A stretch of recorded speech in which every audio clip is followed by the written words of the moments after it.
നമസ്കാരമുണ്ട്. വിനുകുട്ടൻ വ്ളോഗ്സിൻ്റെ മറ്റൊരു എപ്പിസോഡിലേക്ക് സ്വാഗതം. ഇത് നമ്മുടെ കല്ലടയാറ്. ഇത് നമ്മുടെ അതിനകത്ത് പുതിയ പാലം ഉണ്ടോ. പഴയ പാലത്തിൻ്റെ അവശിഷ്ടം ഇപ്പുറത്ത് കാണാം. നമ്മുടെ കണ്ട് ഈ വളവ് കഴിഞ്ഞ് ചെല്ലുന്നതാണ് നമ്മുടെ നമ്പിമൺ തൂക്കുപാലം. ഈ വളവിൻ്റെ മേൽഭാഗമായിട്ട് കണ്ട് ഇത് നമ്മളിവിടെ എത്തിയിരിക്കുകയാണ്. ഇതാണ് നമ്പിമൺ തൂക്കുപാലം. ഇത് പ്രധാനമായിട്ടും നമ്മുടെ രണ്ട് ജില്ലകളെ തമ്മിൽ ബന്ധിപ്പിക്കുകയാണ്. ഇത് ഏനാത്തിൻ്റെ ഇളങ്ങമൂലം ഭാഗവും അതുപോലെ കൊല്ലം ജില്ലയുടെ കുളക്കട ഭാഗവും തമ്മിലാണ് ബന്ധിപ്പിക്കുന്നത്. ഇതിൻ്റെ ഏറ്റവും പ്രയോജനം ചെയ്യുന്നത് നമ്മുടെ ഇളങ്ങോലം സ്വദേശികൾക്കാണ്. കാരണം നമ്മുടെ ഏറ്റവും കൂടുതൽ ജനവാസമുള്ള, അതായത് സ്കൂൾ കുട്ടികളുള്ള, കോളേജിൽ പഠിക്കുന്ന പിള്ളേരുള്ള ഭാഗം എന്ന് പറഞ്ഞാൽ ഇളങ്ങോലമാണ്. അവർക്ക് ഇവരെല്ലാം പഠിക്കുന്നത് മിക്കവാറും കുളക്കട ഹയർ സെക്കൻഡറി സ്കൂളിലായിരിക്കും. അവിടെ കുളക്കട ഹയർ സെക്കൻഡറി ഉണ്ട്, VHSC ഉണ്ട്, അതുപോലെ ഡിഗ്രി അങ്ങനെയുള്ള ലെവലിലുള്ള എല്ലാം ഉണ്ട്. അപ്പം ഏറ്റവും കൂടുതൽ യാത്ര ചെയ്ത് ചെല്ലേണ്ടത് ഇളങ്ങോലം പിള്ളേർക്കാണ്, കുട്ടികൾക്ക്, അതായത് സ്റ്റുഡൻസിന്.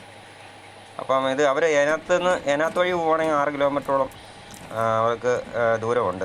അതായത് കുളക്കട വരണമെങ്കിൽ, ഇളങ്ങോലത്ത് നിന്ന് കുളക്കട വരണമെങ്കിൽ. ഈ ഒരു പാലം വന്നതിന് ശേഷം 1 കിലോമീറ്ററിനകത്തേ ഉള്ളൂ അവർക്ക് കുളക്കട ചെന്ന് കയറാൻ ഉള്ള ദൂരം. അപ്പം ഇതിനാണ് നമ്മൾ രണ്ട് ജില്ലകളെ തമ്മിൽ ബന്ധിപ്പിക്കുകയാണ്. അതുപോലെ നമ്മുടെ ഈ രണ്ട് സൈഡും അതിമനോഹരമായ ദൃശ്യങ്ങളാണ്. വൈകുന്നേരമൊക്കെ വന്നിരുന്നു കഴിഞ്ഞാൽ അത്യാവശ്യം കാണാൻ കൊള്ളാവുന്ന ഭാഗമാണ്. ഇപ്പോൾ കൂടുതൽ ആൾക്കാർ വരുന്നുണ്ട് കേട്ടോ. ഈ പാലം അറിഞ്ഞവരൊക്കെ വരുന്നുണ്ട്. അതുപോലെ ഇത് കണ്ടോ, ഇത് 2 പില്ലറിനകത്തുള്ള പരിപാടി കേട്ടോ. കണ്ട ഫ്രണ്ടിൽ കാണുന്നതുണ്ടോ, ഇതുപോലെ 2 പില്ലർ 2 സൈഡിലുണ്ട്. ഈ 2 പില്ലറിനകത്താണ് ഈ പാലം നിൽക്കുന്നത് തന്നെ. ഈ തൂക്കുപാലത്തിൻ്റെ ഫുള്ള് വെയിറ്റ് ബാലൻസ് ചെയ്യാൻ വേണ്ടിയാണ് 2 സൈഡിൽ കണ്ടോ പില്ലർ ഇട്ടേക്കുന്നത്. ഈ പില്ലറിൻ്റെ 2 സൈഡിൽ മുകൾ ഭാഗത്തുള്ള 2 ഉണ്ടോ, ഈ 2 റോപ്പ് വയ്ക്കുന്നുണ്ടോ, ഇരുമ്പിൻ്റെ റോപ്പ്. ഈ റോപ്പിനകത്തു നിന്നാണ് ഈ പാലം തൂങ്ങി നിൽക്കുന്നത്. അതാണ് തൂക്കുപാലം. ഈ റോപ്പിലാണ് തൂങ്ങി നിൽക്കുന്നത്. ഈ 2 പില്ലറാണ് ഇതിൻ്റെ നെടും തൂണുകളെന്ന് പറയുന്നത്. ഓപ്പോസിറ്റ് സൈഡിലും കാണാം. ഇത് കണ്ടോ, അലൂമിനിയം ഷീറ്റാണ്. നേരത്തെ ഇത് പാലം പണിഞ്ഞ സമയത്ത് പലകയാണ് ഇട്ടിരുന്നത്. അതായത് നമ്മൾ പട്ടയ്ക്കകത്ത് പലക. ആ പലകയൊക്കെ കഴിഞ്ഞ് വെള്ളം കയറി കുറേ നാൾ നിന്നല്ലോ ഈ പാലം കവിഞ്ഞ്. അങ്ങനെ അതെല്ലാം ദ്രവിച്ചു പോയി. അങ്ങനെ കേടുപാട് വന്നായിരുന്നു. പിന്നെ നവീകരിച്ച് ഇപ്പം ഒരു മാസം മുമ്പ് ഉദ്ഘാടനം കഴിഞ്ഞാൽ ഇപ്പം നമ്മളാണ് അടിപൊളി അലൂമിനിയത്തിൻ്റെ തകിട് ഷീറ്റ് അതാണ് ഇട്ടേക്കുന്നത്.